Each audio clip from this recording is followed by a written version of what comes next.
હું તમારા માધ્યમથી જયરાજસિંહને 90 દિવસનો સમય આપું છું. નામ જોગ હરેશ ચંદુભાઈ બોરડ, સુલતાનપુર તાલુકા પંચાયત બેઠક, બરાબર છે. નરેશભાઈ જેતાણીના ધર્મપત્ની અને જયંતિભાઈ વાલાળા મોવિયા, આ ત્રણને ખરીદીને બતાવો.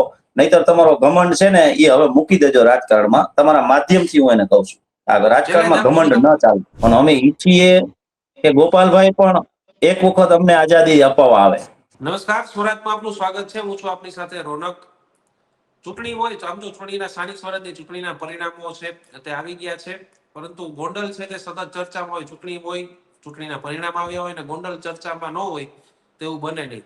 આમ તો ગોંડલ નગરપાલિકાની વાત હોય, ગોંડલ તાલુકા પંચાયત, પછી ગોંડલ તાલુકામાં આવતી જેટલી પણ જિલ્લા પંચાયત છે તેમાં લગભગ તમામ ભાજપના ઉમેદવાર આવ્યા છે. તાલુકા પંચાયતની વાત કરવામાં આવે તો 4 સીટ આ વખતે આમ આદમી પાર્ટીની ગઈ છે, જ્યારે ગત ટર્મની વાત કરવામાં આવે તો તમામ 22 સીટો છે તે ભાજપ જીત્યું હતું, પરંતુ આ વખતે 4 સીટો છે તે આમ આદમી પાર્ટીને મળવામાં સફળતા થઈ છે. અને ક્યાંક ને ક્યાંક તેની પાછળનું કારણ છે તે જિગીશા પટેલ ફેક્ટર પણ માનવામાં આવે છે.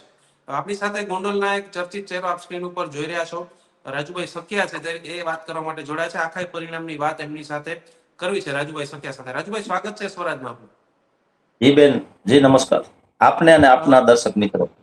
જી, શું કહેશો જે પરિણામ આવ્યું છે? આપ પણ ચૂંટણી લડ્યા હતા કોંગ્રેસમાંથી, શિવરાજગઢ બેઠક ઉપરથી જિલ્લા પંચાયતની, આપની પણ હાર થઈ છે અને દર વખતેની જેમ જ ફરી એકવાર જયરાજસિંહ છે તેમનો દબદબો યથાવત રહ્યો છે. ભલે તાલુકા પંચાયતમાં 4 જેટલી સીટો ગઈ, પરંતુ નગરપાલિકાની વાત કરવામાં આવે સતત બીજી વખત 44 માંથી 44 સીટ ભાજપને મેળવવામાં સફળતા રહી છે. કઈ રીતના જોવો છો આને? સૌથી પહેલા તો ગોંડલની ચૂંટણી છે ને એ નિરરસ કરી નાખવામાં આવી. 44 માંથી 23 બેઠકો બિનહરીફ કરાવી દેવામાં આવી અને એક તાલુકા પંચાયતની બેઠક બિનહરીફ કરાવી દેવામાં આવી. એટલે લોકોનો જે ચૂંટણીનો જે ઉત્સાહ હતો ને એનું મોરલ ડાઉન કરી નાખ્યું. એટલે એટલું મતદાન ન થયું અને એટલા ઉત્સાહભેર અને ઉમંગભેર ચૂંટણીની પ્રક્રિયામાં લોકોએ સામે પક્ષે પણ જંપલાવી ન શક્યા. એટલે આ પ્રકારનું, એટલે જે તમે પેલા કીધું કે નગરપાલિકાની 44 માંથી 44, એટલે ઈ તો લોકતંત્રની હત્યા કરી અને છીનવી લીધેલી સીટું છે. એટલે આપણે નગરપાલિકાના પરિણામને સાઈડ ઉપર રાખીએ. બાકીના જે 19 બેઠકો ઉપર ચૂંટણી લડાવવામાં આવી હતી, એ 19 બેઠકોની અંદર યોગ્ય ઉમેદવાર ગોઠવાનો સમય નહોતો રહ્યો. પછી નગરપાલિકાની અંદર પ્રક્રિયા એવી હોય કે ભાઈ ચૂંટણીનું ફોર્મ ભરો ને એટલે એક દરખાસ્ત કરનાર ને એક ટેકેદાર જોતા હોય. આ દરખાસ્ત કરનાર અને ટેકેદાર છે એને પાછળથી લાવી અને એવું કહેવામાં આવ્યું કે ભાઈ આ સહી અમારી નથી. ખરેખર ચૂંટણી અધિકારી તરીકે સબ ડિવિઝનલ મેજિસ્ટ્રેટ દરજાના વ્યક્તિ હોય તેને આપણે કોર્ટ જ્યુડિશિયલ વિભાગની અંદર કેવી રીતે ભાઈ આ સહી મારી નથી, તો જે આ પ્રકારની સહી રાજેશભાઈ એલ સખિયા એમ સહી કરી અને એને સરખાવાની હોય અને એનું મૂલ્યાંકન કરવાનું હોય કે ભાઈ ખરેખર સાઈન એની છે કે નથી, ત્યારબાદ એને નિર્ણય લેવાનો હોય છે. પણ અમારે અહીંયા કે તંત્ર છે એને એ રીતનું કામ કરવા માટે પરમિશન નથી હોતી, એની ઉપર દબાણ હોય છે જયરાજસિંહ અને એના મળતિયાઓનું. એટલે અમારા સબ ડિવિઝનલ મેજિસ્ટ્રેટે એમાં રસ્તો કાઢ્યો કે તમે છે ને સોગંદનામા બહારથી કરીને આવો, હું સોગંદનામા મૂકીને ફોર્મ રદ કરી નાખું. આ પ્રકારનું કૃત્ય કરી અસંવિધાનિક અને લોકતંત્રની હત્યા કરાઈ છે. એટલે નગરપાલિકાના પરિણામને આપણે આ રીતે આપણે એને પૂરું કરીએ છીએ. રહી વાત એક તાલુકા પંચાયતની, તો જે એક તાલુકા પંચાયત દાળિયા 4 છે, એ દાળિયા 4 ની બેઠક છે એ અનિરુદ્ધસિંહના છોકરા એ રાજદીપસિંહે જે ઉમેદવાર હતા રીપ ગામના પટેલ સમાજના, એને કોઈ પણ સંજોગે દાબ દબાણથી લઈ એને કોંગ્રેસના એક ઉમેદવાર હતા. જોકે આમ તો કોંગ્રેસમાં એ ભાઈને કોઈ દી અમે જોયા નહોતા, પરંતુ એ ભાઈ ફોર્મ ભરવા ઈચ્છતા હતા અને એની પાસે 10 ટેકેદારો નહોતા થતા અપક્ષમાં. એટલે અમે એવું કીધું કે ભાઈ તમને જરૂર એવું લાગતું હોય તો અમે કોંગ્રેસમાંથી તમે લડવી હોય તો, એટલે એને અમે કોંગ્રેસનું મેન્ડેટ આપ્યું હતું. એટલે ઈ સીટ છે એ રાજદીપસિંહે બિનહરીફ કરાવી છે જે પ્રકારે ઉમેદવારને. રહી વાત હવે આપણે એક એક સીટ વાઇઝ લઈએ તો હવે ઈ સીટની આપણે 15 કોલીથળની બેઠકની વાત કરીએ તો ત્યાં મેંદુભાઈ કરીને છે પાંચિયાવદરના, તેઓ જિલ્લા પંચાયત લડતા હતા. એના અંડરમાં તાલુકા પંચાયતો લડાતી હતી. તંત્ર આખું અને બંને દબંગો એ સીટ ઉપર મેંદુભાઈને હરાવવાના પ્રયાસમાં હતા. પંચાયત થી લઈને પાર્લામેન્ટ લગીનના લોકો જયરાજસિંહ અને અનિરુદ્ધસિંહ. અનિરુદ્ધસિંહના છોકરા બિલકુલ ભાજપમાં કામ કરવા માટે બે એક જ છે. હમ ભારતીય જનતા પાર્ટીમાં કામ કરવા માટે બે એક જ છે. બે પોતાનું પરફોર્મન્સ ભારતીય જનતા પાર્ટીને ઉચ્ચ સ્તરે બતાવવા માંગે છે. એક્ઝામ્પલના રૂપમાં હું તમને એવું કહું તો એક હું માનું છું ત્યાં સુધી 2024 ની અંદર એક સભ્ય નોંધણીનો એક ટૂંકમાં ભારતીય જનતા પાર્ટી તરફથી એક આખે આખું અભિયાન ચલાવવામાં આવ્યું હતું. હા હવે એ નોંધણીની અંદર ગુજરાત રાજ્યમાં પ્રથમ નંબરે રાજદીપસિંહ આવ્યો, એટલે એ ભારતીય જનતા પાર્ટીનો હોય તો જ એટલા સભ્ય બનાવે ને. અને ગણેશ અને એની ટીમ અને જયરાજસિંહ એ બધાએ પોતાની આઈડીમાં બધાએ બનાવેલું છે, એટલે બધા ભેડા છે. એટલે અમારી સાથે એટલે કે કોંગ્રેસ સાથે અને આમ આદમી પાર્ટી સાથે એકેય નહોતા, બે સામે હતા અને અમે બે પાછા ભેગા નતા થઈ શક્યા કોઈ કારણોસર. અમારી તો પહેલેથી નેમ હતી કે આપ અને કોંગ્રેસ બંને સાથે મળીને લડે, પણ આપની અંદર એવા જડ માણસોની પ્રવેશ થઈ ગયો કે જેને કબજો કરી લીધો પાર્ટીના લોકો જે ઉમેદવાર લડવા માંગતા હતા એ લોકોની સાથે એ રીતનું વર્તન કરી લીધું, એને કમિટમેન્ટ આપી દીધા. એટલે પેલી કહેવાય છે ને રિહાવાની અને ઝઘડવાની જે પ્રવૃત્તિઓ ચાલુ થઈ ગઈ, એટલે કોંગ્રેસે નિર્વિવાદિત રહેવાનું નક્કી કરી અને કોંગ્રેસ પોતે એના પરફોર્મન્સ મુજબ એની સ્થિતિ મુજબ લડવા તૈયાર થઈ ગઈ. એટલે પરિણામમાં ઘણો બધો ફેર પડ્યો છે. હા, કોંગ્રેસ પાર્ટી હરીફ ઉમેદવારમાં નહોતી, લોકોના મનની અંદર હામણો મારવાનું હતું.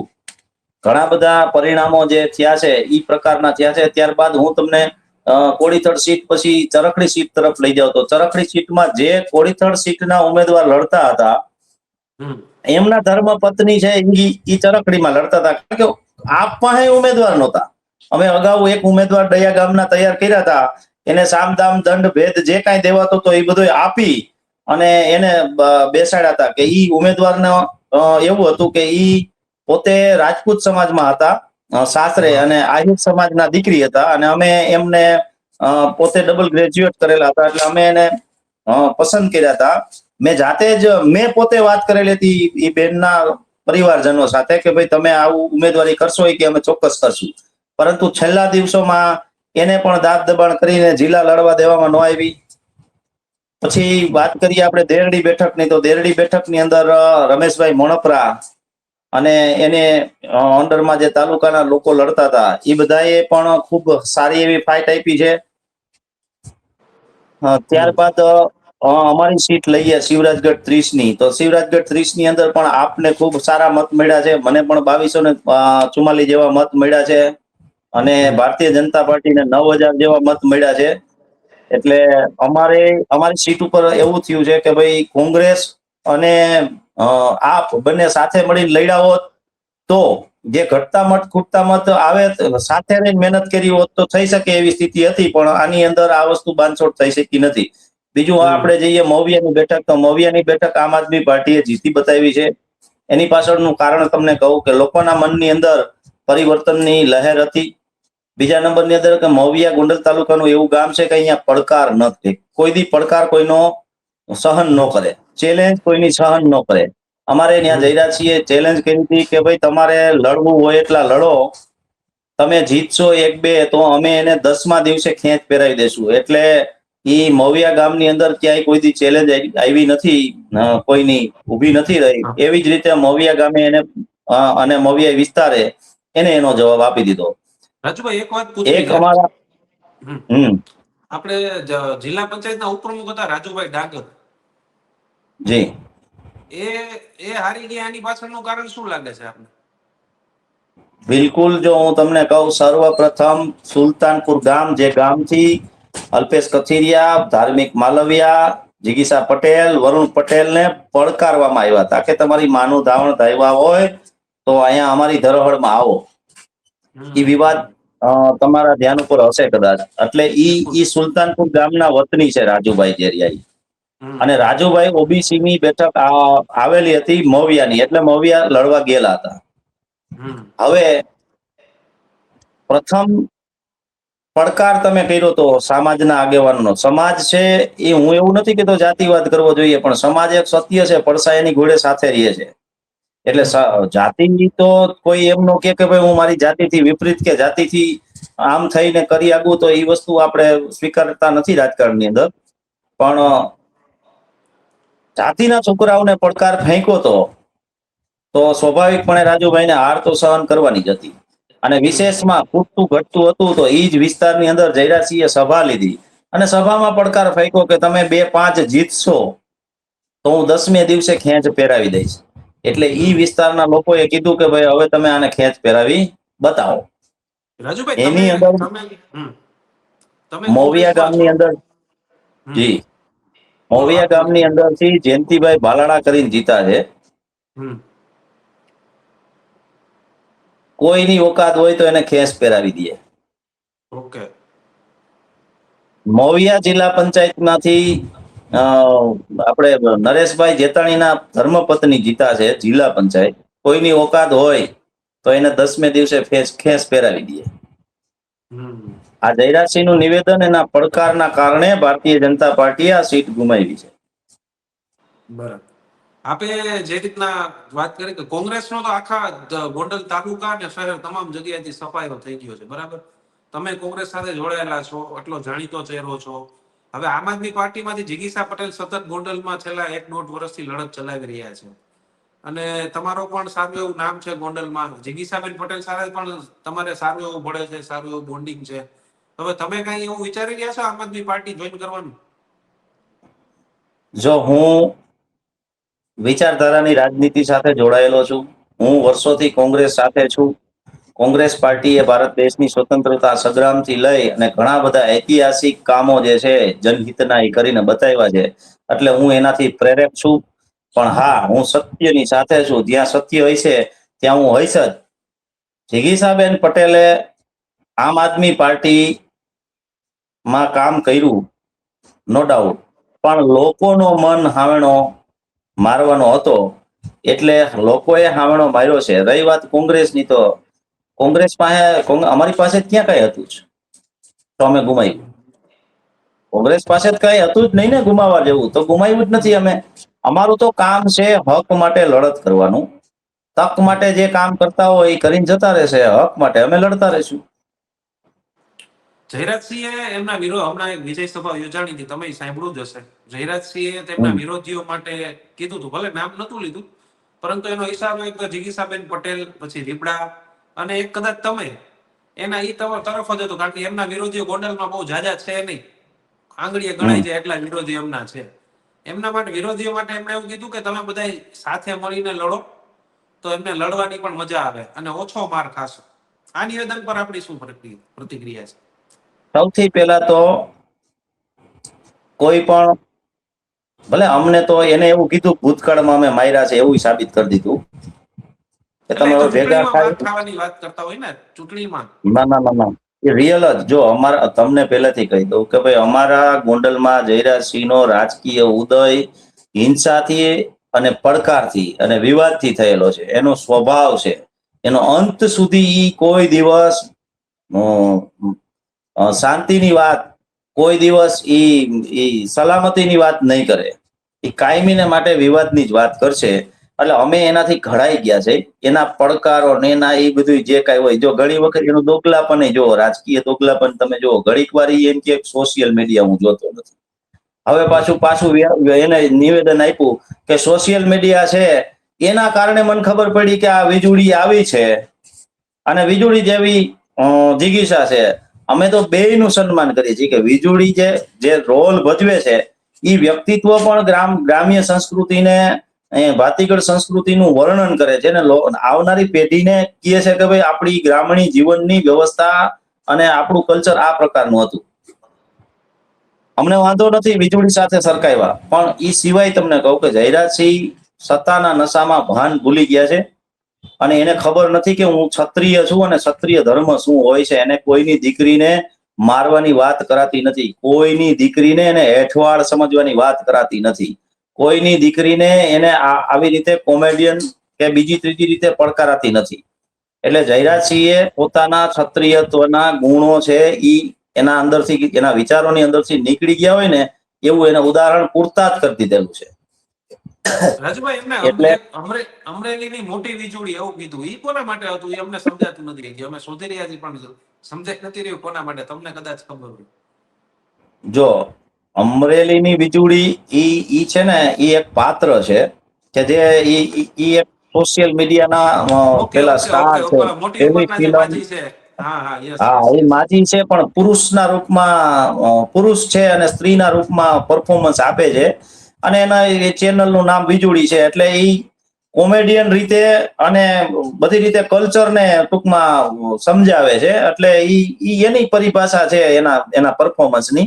એની સાથે હમ. જિગીસા બેન ને સરખાવ્યા. બીજો મુદ્દો હોવો જોઈએ ને ભાઈ, બીજો મુદ્દો હોવો જોઈએ. ભાઈ એને એવું કીધું કે હવે રીબડા વાળા મારા દીકરા, હવે એની પાસે જો અત્યાર સુધી રીબડા, જો 2022 ની ચૂંટણી તમે રીબડા સિવાય કઈ જોયું? કોઈ વસ્તુ હમ. નહોતી. મુદ્દા નથી, તમે કામ નથી કર્યા, તમે પ્રજાની સમસ્યાઓ સાંભળી નથી, તમે દબંગગીરી સિવાય કઈ કર્યું નથી, તમે તમારા મનને રાજાશાહી સમજો છો, તમે પ્રજાતંત્ર સમજતા જ નથી ને. એટલે તમને બીજો વિચાર જ ન આવે, તમારી બીજી વાત ન હોય. તમે જો ખરેખર તો લોકતંત્રમાં ચોથો સ્તંભ છે એ વિરોધ પક્ષ ગણાય. એને એવું કેવું જોઈએ કે ભાઈ અમને અફસોસ છે કે અમારી નગરપાલિકામાં, અમારા તાલુકામાં, અમારા જિલ્લામાં યોગ્ય વિપક્ષ નથી, જેના કારણે અમને ખબર નહીં પડે કે અમે ક્યાં અને કેવી ભૂલો કરીએ છીએ, અમે સુધારવા માંગીએ છીએ. લોકતંત્રનો આ પરિભાષા છે.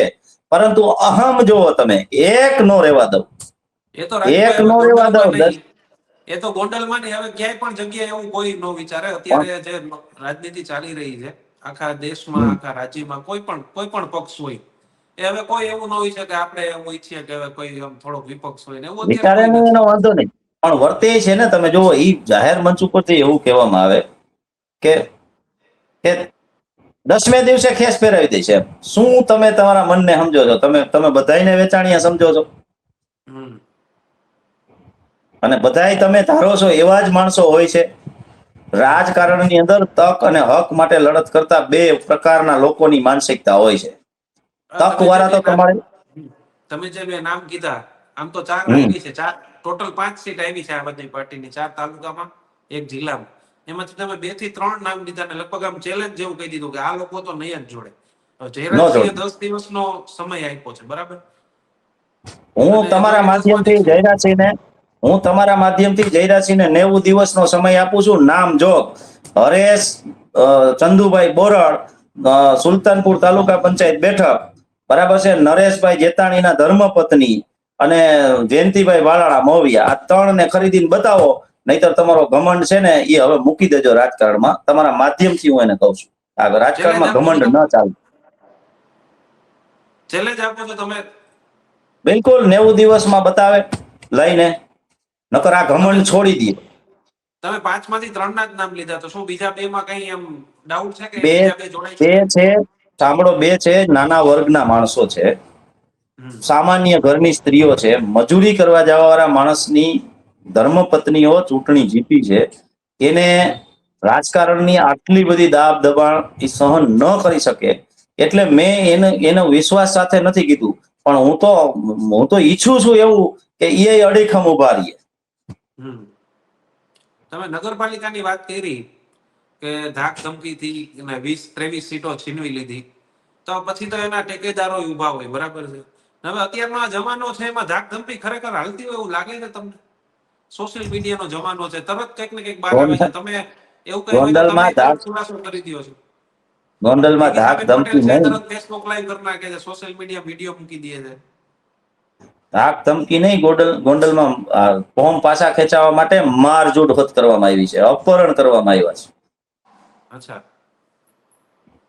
અને અમે તો આવનાર સમયમાં ચૂંટણી પંચ પાસે માંગ કરશું કે આવનાર સમયની અંદર જેમ ઉમેદવારનું એક સોગંદનામું જે એફિડેવિટ ભરાવવામાં આવે છે ને, એવું એફિડેવિટ દરખાસ્ત કરનાર અને ટેકેદારનું પણ ભરાવવામાં આવે, જેથી કરીને પાછલા દિવસોની અંદર આ લોકતંત્રની લોકોની હત્યા તો ગોંડલમાં 80ના દાયકાથી થતી એવી છે, પણ આ વખતે તો લોકતંત્રની સરેઆમ હત્યા થઈ. એક પ્રકારનો આતંકવાદ ગણી શકાય. રજભાઈ, હવે આમ આદમી પાર્ટીએ એન્ટ્રી કરી લીધી છે, એ એક માત્ર ને માત્ર જિગીસા પટેલના કારણે આ 5 સીટો આવી એવું માનો છો કે એવું નથી? જો આ લોકોનો જનમત હોય છે, કોઈ પાર્ટી ની અંદર કે કોઈ વિચારધારાની અંદર મત નાખવો, લોકોએ નિર્ણય કરી લીધેલો હોય છે. અને જિગીસાબેન પટેલ ખાલી ગોંડલમાં આવ્યા છે, પણ ગુજરાત આખાની અંદર ઘણી બધી જગ્યાએ આવી રીતે ઐતિહાસિક ચુકાદાઓ આવ્યા છે. એટલે લોકો ઈચ્છતા હતા કે ગોપાલ ઇટાલિયાનું નેતૃત્વ, લોકો ગોપાલ ઇટાલિયાની અંદર સ્વર્ગીય કેશુબાપાનો ચહેરો જોવે છે કે કેશુબાપા જેવું વ્યક્તિત્વ ઉભરી રહ્યું છે. એટલે ગોપાલભાઈના કારણે, ઈશુદાનભાઈ જેવા સારા એવા પત્રકારના કારણે, કે જે પ્રજાનો અવાજ વર્ષોથી બની રહ્યા છે, એવા લોકોના કારણે લોકોને એક વિશ્વાસ બંધાણો છે કે ભાઈ આપણે આ પાર્ટી સાથે જોડાય અને આપણે આ લોકોથી, અને કોંગ્રેસની અંદર જે હું તો એવું કહું છું કે ભાઈ કોંગ્રેસની હારનું જે લોકો મૂલ્યાંકન કરતા હોય, એ ભારતીય જનતા પાર્ટીનું જીતનું તો મૂલ્યાંકન કરીને જોવો એક વખત, શું કામ જીતે છે, કોના કારણે જીતે છે, કયો ફેક્ટર કામ આવે છે એને જીતવા માટે. એવું તો કોઈ જોતું નથી કે કોંગ્રેસનો સફાયો થઈ ગયો, કોંગ્રેસ હારી ગઈ, આ થઈ ગયું, તે થઈ ગયું. કોંગ્રેસની હાર પાછળ એમ કે ભાઈ કોંગ્રેસ ઘર બાયણે નથી કરતી, કોંગ્રેસ આ નથી કરતી. કોંગ્રેસ પાસે છે શું? સિસ્ટમ તો બધી તમારી પાસે છે, પ્રશાસન તમારા દબાવમાં છે. કોંગ્રેસ શું કરી શકે? કોંગ્રેસ વાળાની, હું તમને મારી ખુદની વાત કરું છું, કોંગ્રેસ વાળાની લોકો માટેની રોડ, રસ્તા, ગટરના ઢાંકણા, ઉભરાતી ગટરોની સમસ્યાઓની અરજીઓમાં અમે સવારે દઈને આવી છીએ ને, બપોર પછી અમે સાંજ માથે જઈએ ને તો અમારી અરજી કચરા પેટીમાં પડી હોય છે, નથી કામ કરતા. અમારે કોને કેવા જવું? જો અમે અમારું કામ નથી કરતા તો સામાન્ય માણસનું શું કરતા છે? આરટીઆઈ ની અરજી કરનાર, પંચાયતમાં આરટીઆઈ ની અરજી કરનારને ચોથે દિવસે અરજી ફાઇલ કરવાની, અરજી દેવા જવું પડે છે. આ સ્થિતિ છે કોન્ટ્રાક્ટ. રાજુભાઈ, આપણે એક નિમિષાબેન ફોન કરીને હતા ગોંડલ, લગભગ શહેર અથવા તાલુકાના, આપણે મને બહુ ખ્યાલ નથી કે શહેર અથવા તાલુકાના પ્રમુખ છે આમ આદમી પાર્ટીના. એ કેમ કે જિગીસાબેન પટેલ આવ્યા પછી દેખાતા નથી? બિલકુલ, નિમિષાબેન ફૂટ છે એ સૌરાષ્ટ્ર ઝોનના આમ આદમી પાર્ટીના કન્વીનર છે, અને 2014 થી નિમિષાબેન ફૂટ આમ આદમી પાર્ટી સાથે જોડાયેલા છે, અને 2 વખત સતત તેઓ ધારાસભાની ચૂંટણી લડ્યા છે. 2021માં પણ પોતે નગરપાલિકા અને તાલુકામાં જે રીતે પરફોર્મન્સ બતાવાતું એ પ્રમાણે પોતે લડ્યા હતા. એને મેં સહકાર આપ્યો હતો. કોંગ્રેસની અમે અમારી ઉદારતા જોવો કે 21 ની અંદર અમે એક જ ટેબલ ઉપર કોંગ્રેસ અને આપ બેયના મેન્ડેટો અમે ભર્યા હતા, સાઈનો કરી હતી. એ સમયની અંદર વેવ અલગ હતો. લોકો મતદાન મથક ઉપર પોતાના વિચારો જે એથી મત દેવાના છે એ નહોતા દઈ આપતા. અને હજી હું તમને કહું છું કે ગોંડલની અંદર ઘણા બધા એવા બૂથ છે. ભલે આ વખતે અમુક સીટ ઉપર નથી થયું, કારણ કે આ વખતે અમારો માણસો વધી જાય ને, કે ભાઈ એક ઉમેદવાર તાલુકાનો હોય, એની પાછળ એક એજન્ટ હોય, તો બૂથમાં અડધી કલાકે પહોંચાય, એટલે બોગસ મતદાન નથી, એટલે મતદાન ઓછું થયું છે.